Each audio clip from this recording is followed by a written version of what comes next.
Today's topic is all about skills. Gaano nga ba ka-importante yung skills para maging successful in life? Gaano ba karami ang skills na meron ka ngayon? It's very important talaga na makapag-acquire ka ng iba't ibang kakayahan. Marami kang skill set na may bibigay mo sa employers mo, o kung meron kang business, ma-apply mo sa business mo. So maraming nagtataka, no?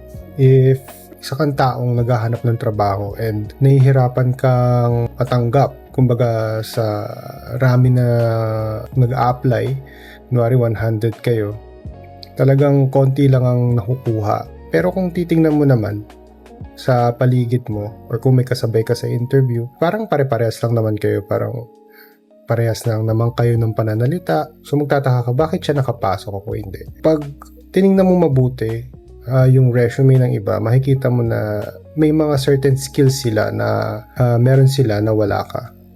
So minsan yun ang reason kung bakit sila nakukuha sa trabaho.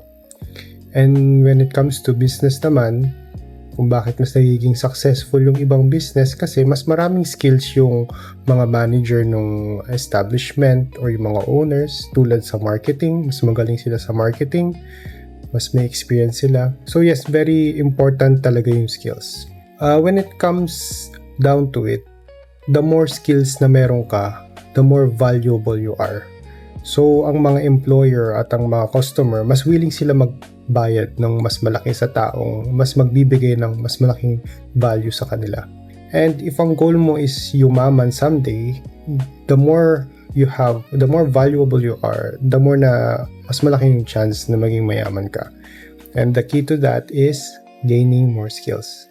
Napaka-simpleng sabihin, pero to have skills takes time and effort talaga. If meron kang gustong matutunan, kailangan mo talaga mag-allot ng time para matutunan yon. And most of us meron tayong work, or meron tayong pamilya na inaalagaan, responsibility, so mahirap talaga siyang isingit. Pero there's so many excuses, and there's so many people na kung hindi man same sa situation mo, mas mahirap pa yung situation nila. And for some reason, na gagawa nila pag-aralan yung skill na yun, na-acquire yung skill na yun. So what's the reason for you to, what reason do you have na hindi siya itry? Ang problema kasi sa mga tao ngayon, mas pinipili nila yung comfort. Kumbaga, ayaw nilang mahirapan sa mga pag-acquire ng skills na yan. And most of the time, pag nagtatrabaho sila sa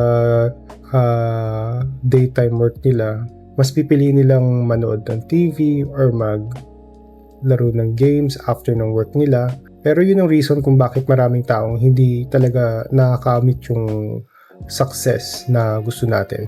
I know yung mga viewers ko, more of gusto nila, sila yung mga tipo ng tao na nag-reach for success. And siguro mga less than 10% sa people dito sa Pilipinas ang ganun ang mindset. And if you're like me, na laging nag-iisip ng kung paano yayaman and kung paano magkaroon ng mas okay na buhay, I know you'll agree with me na yung skills talaga, you have to have a lot of skills. So bibigyan ko kayo ng example, simpleng example when it comes to skills. May dalawang babae na nag-a-apply for work. Let's say, magiging domestic helper sa ibang bansa. So kung titingnan yung skills nila, marunong maglinis, marunong maglaba, pero yung isa mas marunong magluto, yung isa hindi. So who do you think ang pipiliin ng employer? Siyempre mas malaki yung chance yung marunong magluto. So yung skill na yun ang nakapag-angat sa kanya dun sa isa. Sa simpleng skill na yun. Yung isang babae nag-a-apply, kaya ba niyang matuto magluto? Yes, definitely, with practice and time. So yeah, yun ang pinaka-simple na example. So, meron akong tatlong very simple tips kung paano ka makapag-acquire ng skills.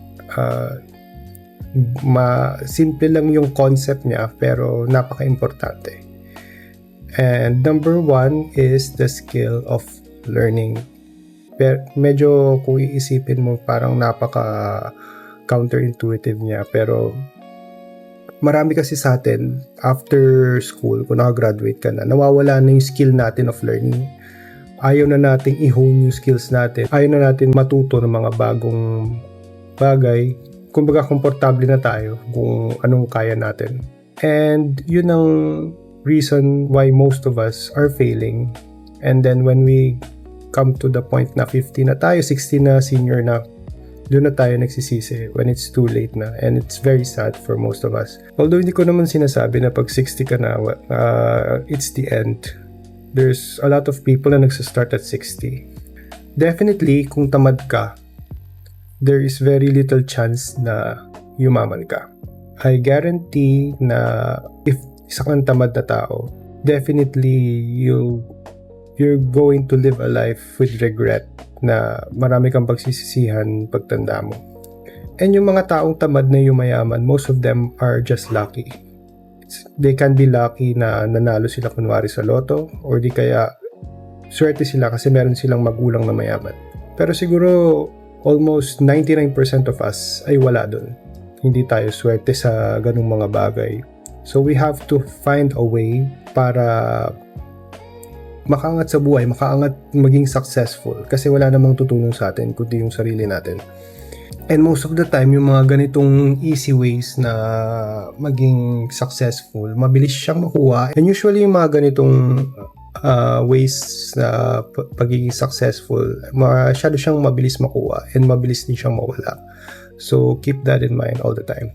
So the second skill that I'm going to share with you is the skill of learning from experience. Hindi naman pwedeng palagi na lang tayong nagbabasa, palagi na lang nag-aaral. Kailangan din nating gumalaw, kailangan nating gumawa. Try new things. Huwag tayong matakot na mag-try ng mga bagay na hindi pa natin na-try before, kasi malaki talaga yung tulong ng experience. We should learn by taking action. The more you do it, the more you will learn. The more practice you get, the better you will do it. For example, kung gusto nyo maging YouTuber, hindi naman pwedeng palagi ka na lang nanonood ng tutorial o mga vlogger na kung paano maging YouTuber. Kailangan mo rin mag-start somewhere. Libre lang naman mag-start ng YouTube channel. So even if you start now and wala ka nakukuhang views, that's okay. At least nalagpasan mo na yung process na yun. Nakapag-start ka na ng channel and kumbaga you're building momentum na. Yan na pa, magsa-start na yan sa journey mo. And ayun, you'll never know until you try. So, isang way yan to learn skills. The learning skills through experience. And the third one is the skill of learning from mistakes. Definitely, along the way, habang nag-aaral ka ng mga bagong skills, magkakamali ka.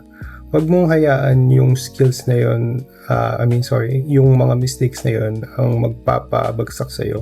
You may fail once, twice, or many times, pero dapat tuloy lang. Gawin mo lang yung dapat mong gawin, huwag kang titigil, and along the way, while making those mistakes, you have to study them. Hindi naman pwedeng lagi ka nagkakamali sa bagay na paulit-ulit. The more mistakes you get, the better you will be. Definitely. Dito na papasok yung kasabihan na try and try until you succeed. Totoo yan. And the more you try, kumbaga sa pagpi-play ng guitar, di ba? The more you play, kahit nagkakamali ka, parang kumakapal yung kalyo sa daliri mo. Yun ang concept nun. Just try and practice. And eventually, matututo ka sa skills na yan, and then gagaling ka din. Huwag ka lang titigil. So those are the 3 tips I have for acquiring new skills. Hindi excuse ang walang oras. Hindi excuse ng wala akong ganito, hindi ako sinerte sa ganito. We have control over our own lives. Kung gusto natin, kaya natin gawan ng paraan yan, most definitely.